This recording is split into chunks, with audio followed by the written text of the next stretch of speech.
Default to the keystone to sense, I love that. Anyways, yeah, that was kind of a cool fight. Although we had to go to 200 enemies first. Not sure what that was about game, but okay. Sure, why not? This is the same exact company that also created that Berserk Dreamcast game. I'm not expecting the world from them, but boy, they inadvertently set the bar pretty high when it came to the PS2 Berserk game. They did good. And then they would go on to just make wrestling games for a while. And they recently quit that because WWE was being a giant cunt. As in, they literally were just becoming 2K games. Wait, they didn't make the shitty Switch games, did they? The ones that are literally broken? Are you talking about the WWE games? Yeah. So, about that. Yeah? 2K20 was completely fucking broken because they quit 3 months away from publishing the game. Until another company was brought in to pick up the scraps, but they couldn't finish it in time, so it was a little broken fucking mess. Aren't all of the ones that are on Switch, even back to like 18, fucked? I have no idea, actually. Because that's what the story I remember hearing. Ah, the jinxes. Here we go. Yeah, my sniper rifle went from one-shotting every enemy to now I need 3 hits. Extend my firing rate. Joy. It doesn't speak volumes when Lock-On's one defining strong trait is moot kaput. However, that being said, I do have options. I can still do a significant amount of damage with the charge move, but the problem is, again, you have to give up your stamina meter in order to use it, and that's rough. This is impossible. Frankly, this is definitely where O-Gauge gets used very efficiently, because again, one hits everything. Or one shots everything, I guess is a better way to put it. Right there. Okay.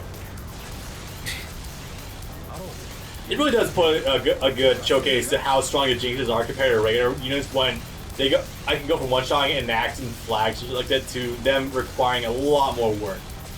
And how quickly the Jinxes fucking evolve. They go from Jinx 1 to Jinx 2 in 5 years, and Jinx 2 to Jinx 4 in like 3 months. I'm gonna talk about that. Season 2. Yeah, so one of the things that is unfortunately very repetitive about Season 2's storytelling is the fact that seemingly every new encounter that... Oh, this is a Code Geassism. Actually, it kind of is, isn't it? I remember that being a problem with Code Geass as well. The fact that it's impossible to follow all the mechs that are on the screen at any given time. In a year and a half, they go from Generation 4 nightmares to Generation 9 nightmares. Yeah. And it's like we have this EMP set up on a train that's going to drive throughout the whole of the Tokyo area, and it's like this EMP shuts off all 5th generation nightmares and below, which basically means just our ground units. But that doesn't matter because we have like 5 Knights of the Round in one place, and they're all flying. It's a very apt analogy, considering that it was pretty much the sister show airing alongside 00. Yep. But no, especially with the Gurren and the Lancelot. I really fucking hate it because it seems like every single battle that the Ptolemaios gets wrapped up in. Oh, hey, the enemy has... No, wait, the enemy has a new unit! Are you fucking shitting me? Okay. Oh god, I keep forgetting your goddamn name. Fuck. Saji's girlfriend. NCR... Louise. Louise, yeah. Louise is stuck in like, at least, what, 3 different mechs throughout the show, season 2? She ends up in the... She starts in a regular ass one when the season begins. She's given another one when she formally joins the Outlaws, and then she's Ribbons just gives her the Regnant. Yeah, Ribbons just straight up gives her a mobile armor. Which is funny because it's a beast with claws. Yeah. Ironically, fairly unbecoming of her, but fairly reflective of her personality at the time. How's she gonna use those claws when... Oh. Oh, right, they literally set her up to be a suicide attacker. They also gave her that I hope one of those 7 side mangas explains that. They don't explain in season 2 how she got her hand back, because it doesn't look like a prosthetic. It's the same skin tone as the rest of her arm. Oh no, well I mean it's not too hard to infer that they just gave her a prosthetic over the wounds caused by the radiation. Oh, by the way, it turns out the red GM particles have like some weird mutation effect where you can't regenerate what was lost. Great. symbolism of how that she lost her left hand. She can't wear a ring anymore. Get a wedding ring given, an engagement ring given from Saji. No, it's your right hand that you put your ring finger on. No, it's your left hand. No? Yeah. No, well, okay. No, it's not discrimination against left-handed people, but like literally, like it's like ring fingers are meant to be put on your left hand, your ring finger there, because it's your non-dominant hand, so you're not going to use it as much, so it's not going to have chances to be damaged as much. At least that's my inferral from why it's always on the left hand. Okay. It's weird, but all I'm thinking of is, you know, this is 300 years in the future. Like, no one really gives. Literally, Louise, you can just wear on your right hand. Who fucking cares? It's supposed to be a metaphor, but it's also fucking annoying. Time to defend Tieria. Which hand is your ring hand? He's asking on the Google. Left hand. Here's a summary from Forevermark. The engagement ring is exchanged onto the right hand, so the wedding ring can be placed onto the left hand to be closest to the heart. Oh yeah, the veins, the fact that when you're having a heart attack, your left hand goes tingly first, right? So when you propose, you put it on their right hand, but when you're actually doing the ceremony, you slide it on their left. Is what I think it said. Okay, I'm not gonna expect Japanese writers to know the intricacies of those details. That's fine and whatever. But like, I was pretty sure it was always just the left hand. That's fine, whatever. It's beautiful, tragic irony that Saji worked multiple part-time jobs just so that he could afford to buy Louise a ring. Yep. And then she ends up wearing it as a necklace. Although that would ironically save Saji's ass and her own as well, because of the fact that he also was wearing it as a necklace. Popped out of the shirt like right when he was being choked out. Lol, autoerotic asphyxiation. I guess nobody turns to that. But yeah, that did kind of save their asses, so that's good. I'm just reminded of the shot in the second opening where they're in some kind of a beach house and it looks like she's writing a letter. Saji walks over to her and she has this glass of what I think is iced tea, and it's the most delicious looking drink I've ever seen. I think you know what you're talking about. Oh god, yeah. That's one thing Sunrise... red iced tea drink. Sunrise is inadvertently good at animating like really good looking food and drinks. If nothing else, they got that going for them at least. Come on, fucking die. There we go. Okay, 20 seconds, I get out of defense. That's fine. I can go living now. Oh, right, I should probably explain this to... Apparently, this is from my loose understanding, but I'm told from the GameFAQs messages boards that apparently Lock-On isn't able to go Trans Am. Something he doesn't do in the show himself, so it's not shown. Or he can't do it again. I'm not sure if that's accurate or not. I've never bothered to try it out, but I know that... Hey, look who's here. Right, he's here to try to take out Tieria. Right, he's a unit commander. Oh fuck, we're still doing the level. Oh boy. Luckily I don't have to defend Tieria anymore, but fucking, okay. Oh yeah, despite Tieria really stepped in it. Tieria, he's having a bit of a bad day because he's removed communication. He lost communication to like what is supposed to be like his purpose in life, Beta. So he's kind of somewhere between shock and existential dread and identity crisis. His girlfriend turned her cell phone off for a day, and he doesn't know how to deal with that. Yeah. I'm gonna try and be very careful about this because these Jinxes can do a pretty good amount of damage to me if I'm not careful. So I'm trying to kite as best as I can and use a charge shot, because look at how much damage the charge shot's doing. Yeah, that's wicked daisy. There we go. Unfortunately, yeah, you can't fucking block after you use it. Oh, he's using his super, okay. I can counter, yes. No fucking damage for you! Yeah, that's about how an encounter with Coleslaw would go.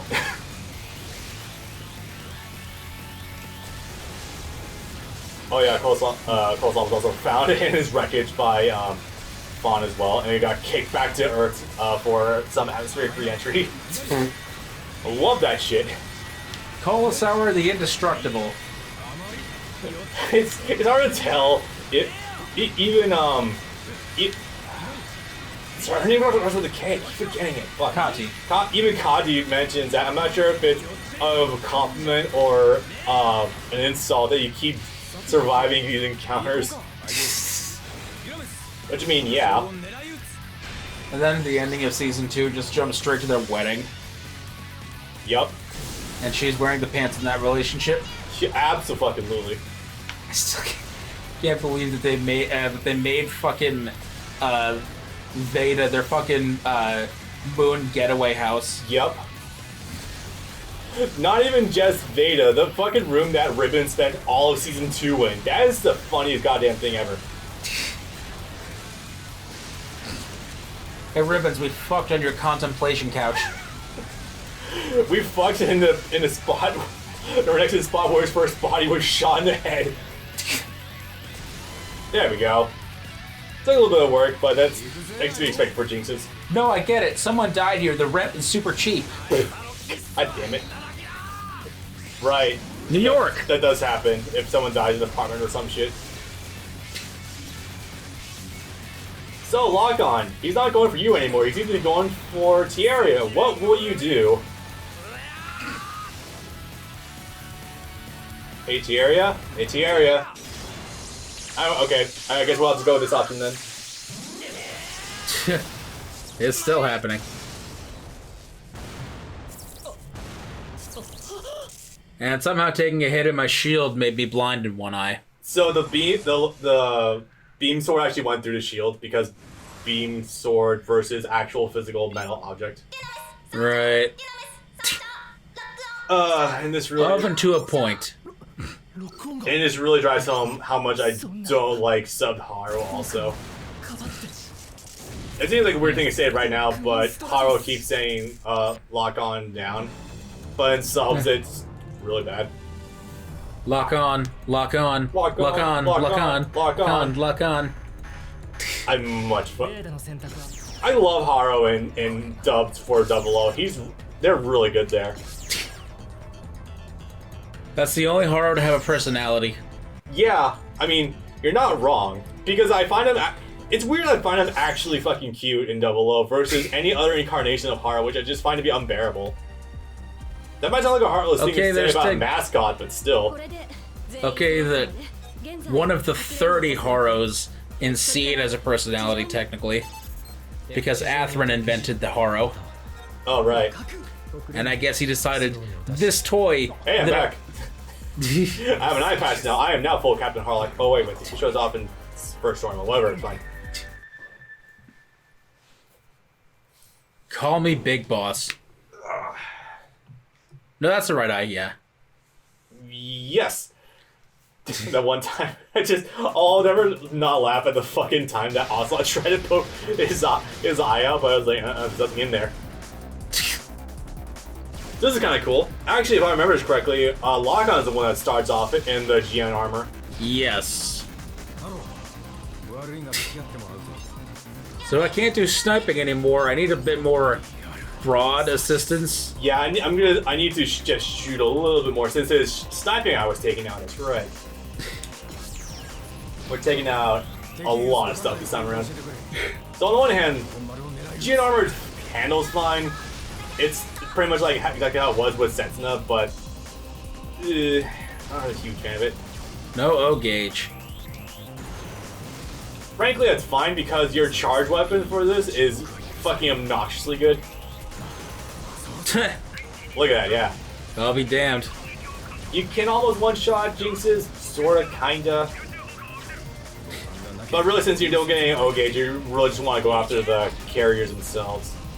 Unfortunately, because you can't... Supposedly you can use a right stick to like change what lock-on you want, but it's finicky as hell. Is it one of those games where it's like, it changes it, but you have to actually press the stick?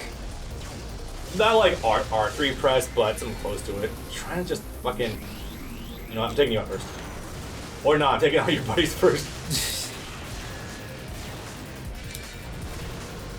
Oh god, I don't have physical attacks with them. But I did just shoot out a bunch of, missiles? Yeah, they're missiles, okay. I think, like, they're not fin balls. What the hell are those? Go, another one. And one more to go. Reminds me of what happens when you stick either Neil or Lyle inside the Quanta in Cross Rays, where he has sword attacks, and he says, "It's not really my style, but I can get up close and personal when I want to." One, I think. Unfortunately, because of the whole rendering engine of PS2, it's hard to see a lot of these icons. But it looks like the other Scott McNeil character is in fact in their pack right now. That's kind of cool. Here, there we go. What was his name? Not Howard, because that was the white guy. Damn it. Yeah, right. You think we remember too, because like he sticks out way more than Howard does. We didn't have to go to the explanation that he just wanted to learn piano. Yeah. Change lock-ons, please.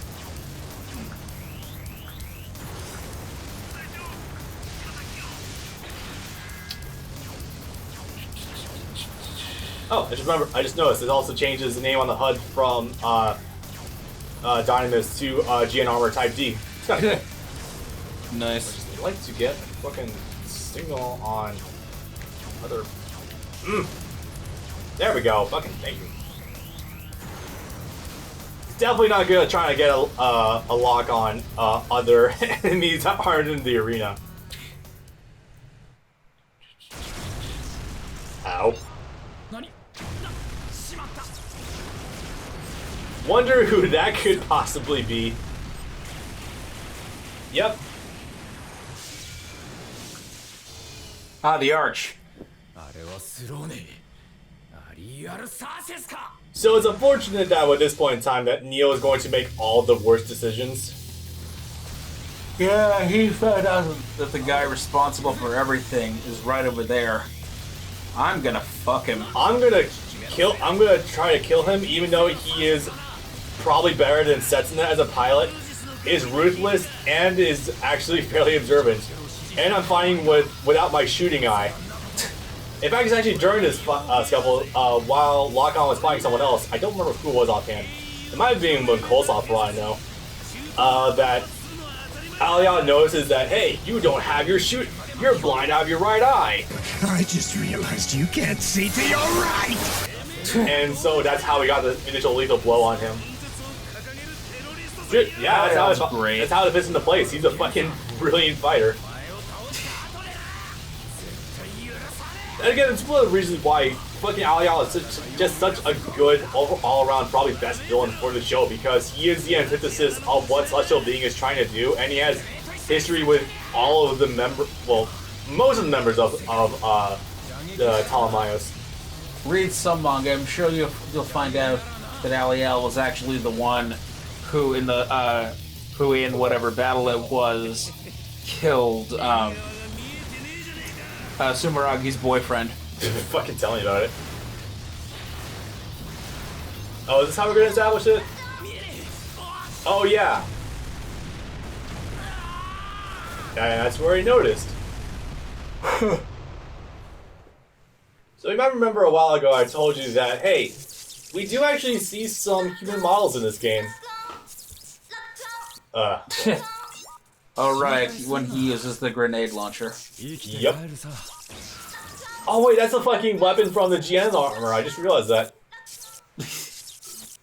Okay. Yep. Yeah, we're already one step ahead of Gundam Reborn. And a lot of other Gundam games for that matter. Well, I'll be fucked. Yeah, right? It's so weird. They even modeled his vernier. They also modeled the eye patch, too. So unfortunately, though, this is a part of the story where you have a choice to make, Neil. You could live to fight another day, regenerate your eye, come back and fight another day. By going out in the first place, he was inside the healing tank, and it's like, just sit and sleep for 3 weeks while we build you a new eye. So it's like, fuck that. I'm fine with that because, like, you need all the manpower you can get to defend yourselves from, Cornhole and Coleslaw. and Alial and all that shit, you need extra manpower, but like, you could have just left Neil, and you could have just gone to sleep and fucking, like, come back to fight him in 2 years. But nah, I need my vengeance, damn it. This unfortunately becomes a very prominent point where Setsuna's thinking about him in the afterlife, and he keeps saying, I couldn't change, so I'll need you to change for me. Yeah, that's exactly what he says in that fucking thing for whatever the sequel to to Trailblazer is supposed to be, where I guess he comes back. And Graham is also alive and half Metal Man. What? Really? Yeah, and there's... Oh, hey, it's over. Yep. And there's also now a girl Tieria, but like an actual girl Tieria, because while apparently the dub didn't get the message, Regina is actually a dude. Wait, what? Really? Yeah. Oh, okay. But yeah, there's another girl Tieria in Evade with an actual body that's there too. Huh. Yeah, it's fucky, and I don't trust this to come out in the way that it's being presented, because you might remember this, you might not, but in the initial teaser for the Code Geass, the Lucia the Resurrection project, the trailers came out for that 3 years before the movie, and there are scenes in that trailer that do not appear in the movie at all. Wow, okay. Yeah, scenes with Suzaku riding on top of a train doing some sort of bomb disarmament, and that scene just doesn't show up at all in the movie. So, and this 00 project was announced like a year or two after that was announced, so I'm not expecting whenever this comes to be, all of it to come out as advertised. That's, yeah. If it does, there's some things that I've heard announcements for in the past that unfortunately never came to pass either, so yeah. Anyway, I think we're due for a quick break. Yeah, I don't trust Sunrise with pre-planning. Believe it or not, we've only been recording for an hour and a half. Really? Yeah, I'd kill that in fucking no time. Where are you? There you are. Okay. Try to find this from me after the fact. Oh wow, and you're not kidding. Holy shit. Okay. Well, it's good that we have Saji back on the cover at least. I didn't even notice that at first. Alright, break time, boys.